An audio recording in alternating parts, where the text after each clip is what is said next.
बिस्मिल्लाहिर्रहमानिर्रहीम। तमाम तारीफ़ें अल्लाह के लिए हैं, वही नेक लोगों का वली है। मैं गवाही देता हूँ कि अल्लाह के सिवा कोई भी माबूद बरहक नहीं, वो यकता है, उसका कोई शरीक नहीं। और मैं ये भी गवाही देता हूँ कि हमारे नबी मोहम्मद सल्लल्लाहु अलैहि वसल्लम अल्लाह के बंदे और उसके रसूल हैं। या अल्लाह इन पर, इनकी आल और तमाम साहबाए किराम पर रहमतें, सलामती और बरकतें नाजिल फरमा। अस्सलामु अलैकुम इस्लामिक टीचर के प्यारे दोस्तों, मेरी बहनों और मेरे प्यारे भाइयों। इंसान की जिंदगी के मुख्तलिफ मराहिल हैं। जब बच्चा पैदा होता है तो एक बेबस नन्हा सा बच्चा होता है और वालिदैन के रहमो करम पर होता है। फिर रेंगने लगता है, फिर पांव पर खड़ा होता है, फिर चलने लगता है, बोलने लगता है, लड़कपन आता है, फिर जवानी और जवानी के बाद फिर बुढ़ापे का सफर शुरू हो जाता है। इंसान की उम्र में इजाफे के साथ अल्लाह पाक उसके साथ क्या मामला फरमाते हैं ये भी आपको बताएंगे, और ये भी बताएंगे कि अहले दानिश उस शख्स के बारे में क्या फरमाते हैं जिसके कान पर बाल आ जाएं। यानी कान पर बाल आ जाना किस बात की निशानी है। और इसके अलावा जिंदगी और रिस्क में बरकत के लिए चंद आमाल भी आपको बताऊंगा। लिहाजा वीडियो को आपने स्किप नहीं करना और वीडियो को आपने आखिर तक जरूर देखना है। प्यारे भाइयों, सबसे पहले यह हदीस मुलाहजा फरमा लीजिए कि जिंदगी के मुख्तलिफ मराहिल में अल्लाह पाक बंदे के साथ क्या मुआमला फरमाते हैं। मसनद अहमद और मसनद अबू यला में हज़रत अनस बिन मालिक रज़ी अल्लाह अन्हु से रिवायत है कि रसूलुल्लाह सल्लल्लाहु अलैहि वसल्लम ने फरमाया कि बच्चा जब तक बालिग नहीं होता उसके नेक अमल उसके वालिद या वालिदैन के हिसाब में लिखे जाते हैं, और जो कोई बुरा अमल करे तो वो ना उसके हिसाब में लिखा जाता है ना वालिदैन के। फिर जब वो बालिग हो जाता है तो कलम उसके लिए जारी हो जाता है, और दो फरिश्ते जो उसके साथ रहने वाले हैं उनको हुक्म दे दिया जाता है कि इसकी हिफाजत करें और कुव्वत बहाम पहुंच जाए। जब हालत इस्लाम में 40 साल की उम्र को पहुंच जाता है तो अल्लाह ताला उसको 3 किस्म की बीमारियों जुनून, जजाम और बर्स से महफूज कर देते हैं। जब 50 साल की उम्र को पहुंचता है तो अल्लाह ताला उसका हिसाब हल्का कर देते हैं। जब 60 साल को पहुंचता है तो अल्लाह ताला उसको अपनी तरफ रुजू की तौफीक देते हैं। जब 70 साल को पहुंचता है तो सब आसमान वाले उससे मोहब्बत करने लगते हैं, और जब 80 साल को पहुंचता है तो अल्लाह ताला उसके हसनात को लिखते हैं और सय्यात को मुआफ फरमा देते हैं।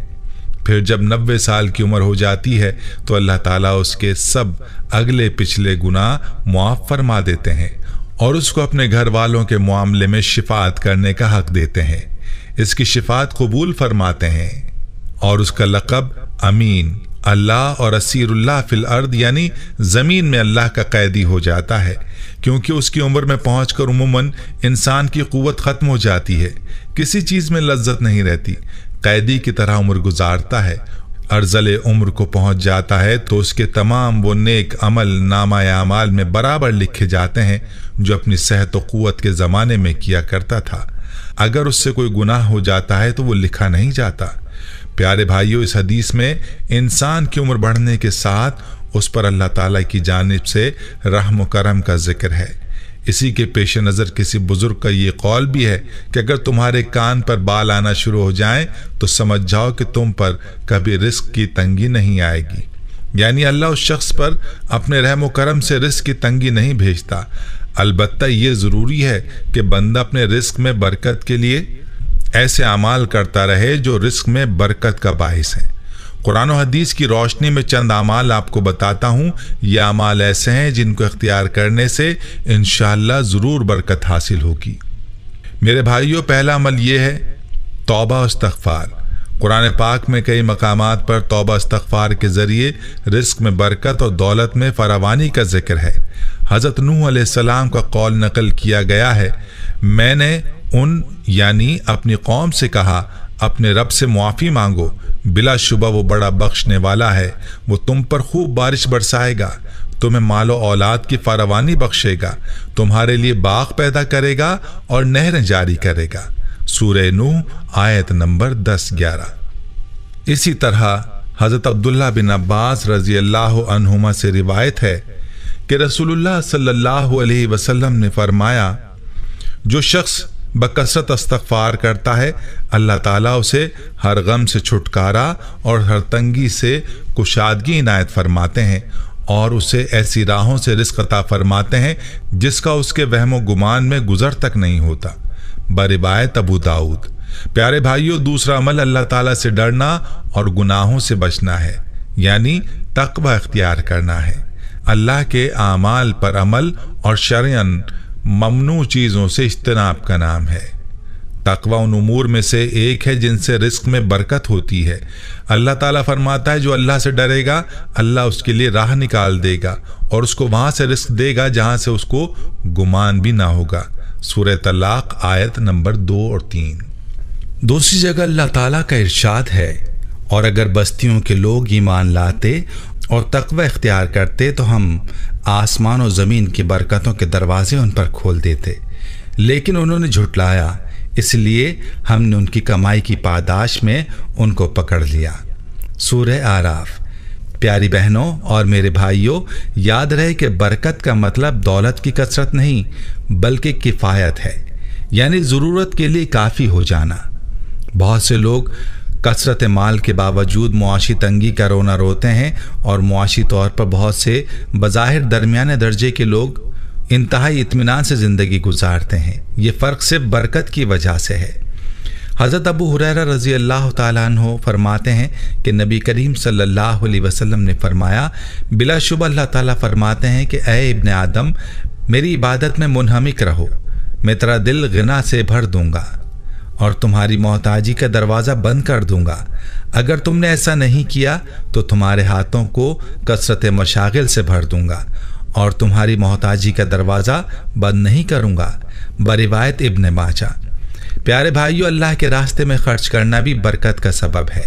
اللہ تعالیٰ فرماتے ہیں، شیطان تمہیں مفلسی سے ڈراتا ہے اور بے حیائی کے کاموں کی ترغیب دیتا ہے، مگر اللہ اپنی طرف سے مغفرت اور فضل یعنی رزق میں کشادگی اور برکت کا وعدہ کرتا ہے۔ اللہ بڑی وسعت والا اور بڑا علم والا ہے۔ سورہ بقرہ آیت نمبر 268۔ اسی طرح حضرت ابو ہریرہ رضی اللہ تعالیٰ عنہ سے روایت ہے، نبی کریم صلی اللہ علیہ وسلم نے ارشاد فرمایا، اللہ تعالیٰ فرماتا ہے، اے ابن آدم خرچ کر، میں تیرے اوپر خرچ کروں گا۔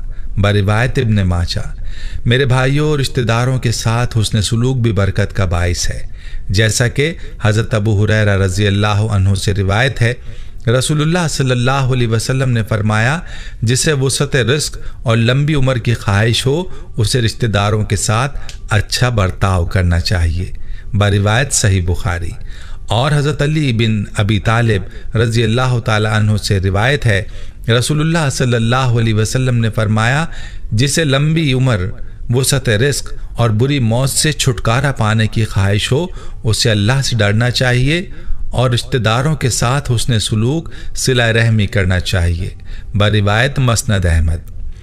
یاد رہے کہ صلہ رحمی کا جامع مفہوم یہ ہے کہ حسب گنجائش رشتہ داروں کے ساتھ خیر خواہی اور بھلائی کا معاملہ کیا جائے اور شرور و فتن سے انہیں محفوظ رکھا جائے۔ اس کے علاوہ کمزوروں کے ساتھ حسن سلوک بھی برکت کا باعث ہے، جیسا کہ نبی کریم صلی اللہ علیہ وسلم نے فرمایا، بندوں کو ان کی کمزوریوں کی وجہ سے رزق ملتا ہے اور ان کی مدد کی جاتی ہے۔ حضرت مصعب بن سعد رضی اللہ تعالیٰ عنہ روایت کرتے ہیں کہ سعد نے دیکھا کہ انہیں دیگر لوگوں پر فضیلت حاصل ہے، تو رسول کریم صلی اللہ علیہ وسلم نے ارشاد فرمایا، کمزوروں کے طفیل ہی تم کو رزق ملتا ہے اور تمہاری مدد کی جاتی ہے۔ بروایت بخاری شریف۔